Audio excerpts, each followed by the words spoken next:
Bon, pour cette première vidéo, je voulais vous parler d'un animé qui est absolument incroyable. Bref, ne perdons pas plus de temps, c'est parti mon kiki. Wow, je pensais jamais dire ça un jour.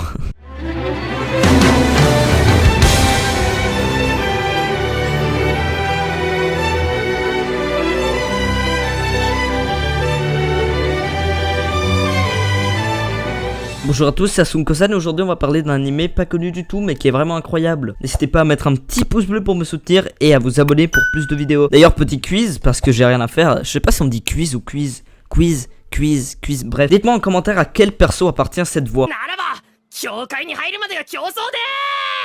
Bungo to Alchimiste ou bien Bungo and Alchimiste ou Bungo l'Alchimiste ou Bungo y el Alquimista comme on dirait en espagnol. Bon, je vais vite fait vous raconter un petit résumé que j'ai fait moi-même, ouais, parce que je suis très intelligent et donc du coup c'est parti. Alors les teints ou plutôt les corrupteurs ou plutôt les impuretés ou les monstres qui sont pas très gentils, un peu comme dans tous les animés proutes, sont des créatures qui font disparaître les livres de littérature de la mémoire de la population. C'est-à-dire que les personnes ne connaissent plus les livres de littérature. Mais c'est taille, oui, alors c'est bon. Et wow, tu retires ça tout de suite au monde. Car ils arrivent tout simplement, ces corrupteurs, d'une quelconque façon à s'introduire à l'intérieur des livres et changer le cours de l'histoire. Alors pour remédier à cela, une alchimiste, on sait pas qui c'est, on l'a encore jamais vu je crois parce que j'ai pas encore fini l'animé. Tout simplement cette alchimiste, elle travaille pour une bibliothèque impériale et son but est de purifier les livres qui ont été oubliés. Elle va en fait invoquer des esprits des auteurs, tout simplement pour que eux, ils puissent simplement sauver leurs propres livres. Et donc le but de ces auteurs, ça sera du coup de battre tous les démons corrupteurs, etc. Et donc pour cela, ils vont devoir s'infiltrer à l'intérieur de livres grâce à une magie, tout simplement. Ils mettent la main et hop, téléporté. Hop là, c'est parti. En fait, ce qui se passe, c'est que les corrupteurs, puisqu'ils changent l'histoire, quand les auteurs ils vont rentrer dans le livre, ils vont pas savoir c'est quoi la suite, parce que tout simplement, c'est les corrupteurs qui ont changé l'histoire. Et donc, pour battre ces corrupteurs, ils n'auront pas d'autre choix que d'utiliser la force. Et donc, du coup, on aura droit à des scènes d'action avec les combats plutôt ouf et dynamiques. Donc ça, j'ai vraiment trouvé cool qu'il y a quand même des combats. D'ailleurs, j'ai remarqué qu'en fait, c'est un peu comme les Magi, c'est-à-dire qu'en fait, c'est les mêmes personnages, mais dans des histoires différentes. Et tout simplement, avant Bungo to Alchimiste, il y avait Bungo Stray Dogs. Je sais pas si des gens connaissent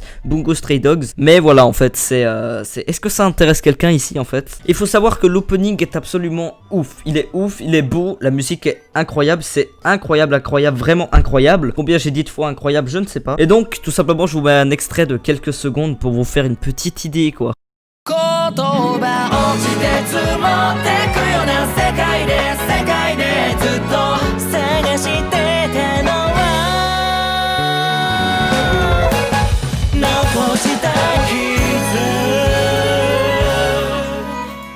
Sincèrement, si je dois dire la vérité, c'est le meilleur opening que j'ai écouté de toute ma vie, je pense. Il est mieux que tout. Ok, c'est bon, c'était une blague, je suis désolé. Bon, en vrai, il est assez basique, c'est un peu comme tous les autres, c'est-à-dire qu'il nous présente les personnages avec une musique, mais celle-là, elle est vraiment très stylée. Et dès le début, il est sombre, mais après, il est assez coloré, donc ça, c'était plutôt cool. Il est dynamique, bref, il est vraiment superbe cet opening. Je vous conseille de le regarder avant chaque épisode. Voilà. C'est la fin de la vidéo. Au cours de cet épisode, on va aussi pouvoir découvrir plusieurs personnages, dont les personnages principaux. Il y a Ryonosuke Akutagawa, donc lui, c'est une sorte de dieu. En gros, il est ultra cheaté le mec, genre vraiment, il a des pouvoirs, etc. En fait, ils ont tous des pouvoirs, mais lui, il est particulièrement cheaté. Parce que je crois, en fait, il est puissant, parce que ça a été, si je ne me trompe pas, ça a été tout simplement le tout premier auteur invoqué par l'alchimiste. Donc je pense que c'est pour ça qu'il est aussi cheaté. On va aussi connaître un deuxième personnage principal qui est Dazai Osamu. Donc lui, c'est un auteur que l'alchimiste a invoqué. Du coup, et lui aussi il a des pouvoirs, mais il est quand même moins puissant que l'autre, hein. Vraiment, lui il pue la merde comparé à l'autre. Mais vous verrez qu'il y aura d'autres rencontres et tous les personnages seront très puissants. Arrête, tu enfonces trop là. Excusez-moi, je me suis trompé de texte. On va apprendre aussi qu'en fait les écrivains c'est des esprits et donc ils ne peuvent pas mourir tant qu'ils sont à l'intérieur de la bibliothèque géante. Mais ne pas mourir ne signifie pas forcément ne pas souffrir, donc ils peuvent ressentir la douleur, tout comme chaque être vivant sur cette planète qui prospère dans cet espace infini qui nous entoure, nous humains.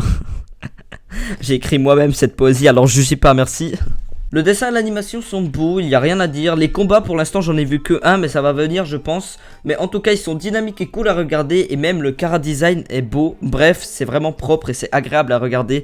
Donc voilà, c'est tout ce qu'il faut pour un animé. L'animé a déjà 12 épisodes de 24 minutes. Et l'épisode 13 sort le 7 août, donc très bientôt. Là on est le combien? On est le 4 août. Mais alors je ne l'ai pas encore terminé, alors je ne sais pas s'il y aura potentiellement une saison 2 ou si simplement ça sera... Imaginons, il y aura 900 épisodes, ça va devenir le prochain One Piece. Il faut aussi savoir que cet animé est directement tiré d'un jeu vidéo du même nom, tout simplement, développé par le studio DMM Games. D'ailleurs, DMM Games, c'est les mêmes qui ont fait l'animé. L'animé touche pour genre action fantastique historique et pour thème alchimie littérature. Il est disponible sur Wakanim et des sites pas très légaux, mais ça faut pas le dire. Il est déconseillé au moins de 10 ans, alors je te vois venir, Titouan, avec tes lunettes, tu dégages, t'es ban. Sur ce, c'était Asunko-san, mettez un petit like, abonnez-vous à cette nouvelle chaîne. D'ailleurs, pour ceux qui me connaissent directement depuis cette chaîne, j'ai une chaîne gaming qui sera bien évidemment dans la description pour les personnes intéressées. Voilà, coupé. Vous avez coupé? Non, mais j'attends moi, hein. Moi j'attends tranquillement. Voilà, voilà, j'attends tranquille, hein. Vous me dites